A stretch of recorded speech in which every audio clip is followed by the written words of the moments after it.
Hello, this is Simon Whitney. You're listening to Travis Smith's Alternative Insights. It's Friday the 5th of November, and today we're focusing on the UK's autumn 2021 budget delivered last week.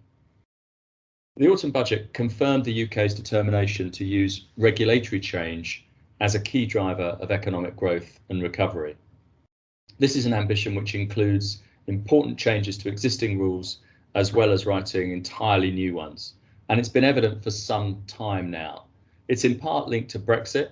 The government clearly believes there is an opportunity for tax and legal rule change to drive important policy goals. And it's been working hard to draft legislation and bring forward new regulation that will support that effort. Many of these changes were actually confirmed in last week's budget. There are also a few concrete new announcements, but the rules themselves are still mostly at the development stage, and perhaps for that reason did not grab the headlines. Instead, the media's focus was on some significant new spending commitments and the equally eye-catching corporate and personal tax increases that were announced earlier in the year. But several impending regulatory changes will create risks and opportunities for the alternative asset management sector, and these will continue to require active engagement with policymakers as the detailed rules are developed. Of course, we already know that there will be sweeping changes to sustainable finance rules.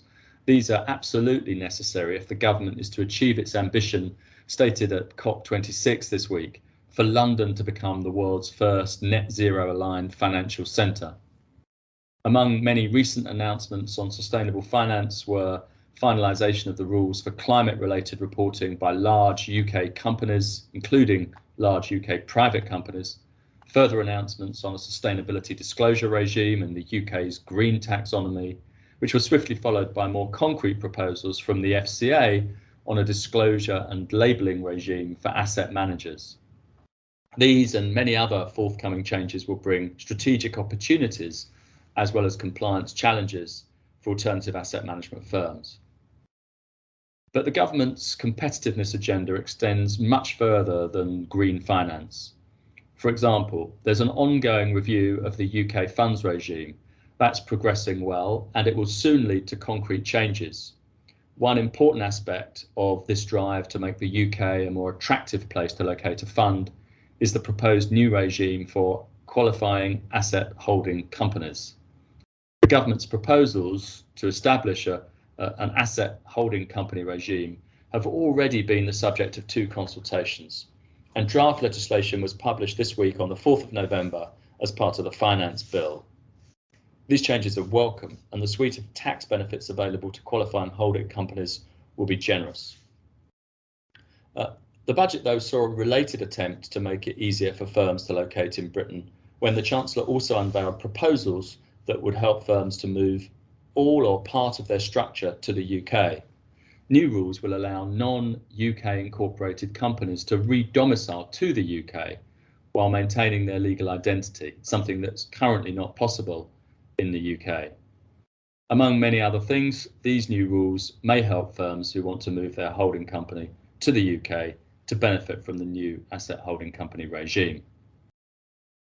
Other aspects of the review of the UK funds regime are progressing more slowly.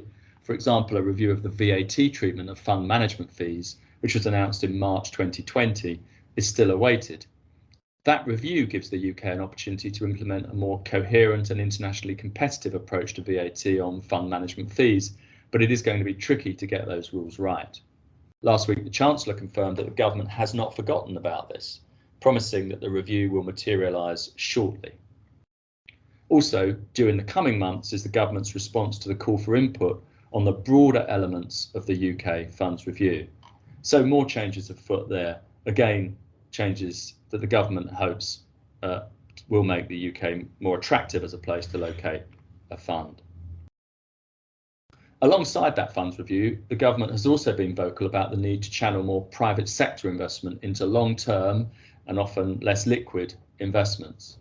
That could be excellent news for private markets, and more recent announcements have pushed this policy goal further, including finalisation of the rules for the new long-term asset fund that were published last week. That new structure will be available from the 15th of November, and some managers are already preparing to launch an LTAF imminently.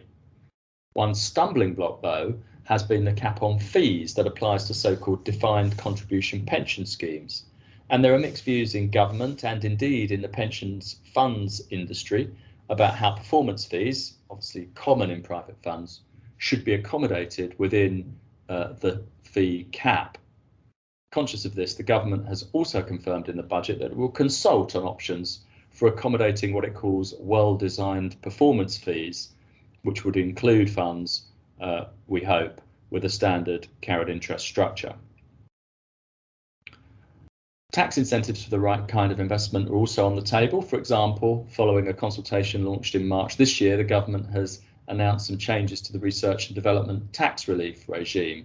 This relief will be reformed to better support cutting-edge research methods by expanding the classes of qualifying R&D expenditure that are eligible.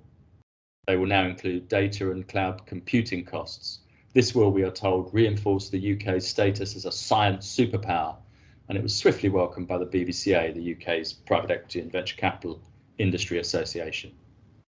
So these and many other ongoing work streams continue a post-Brexit theme of the current UK government to make the asset management sector more internationally competitive and to facilitate and incentivise its contribution to the government's policy goals, including, of course, the levelling up agenda.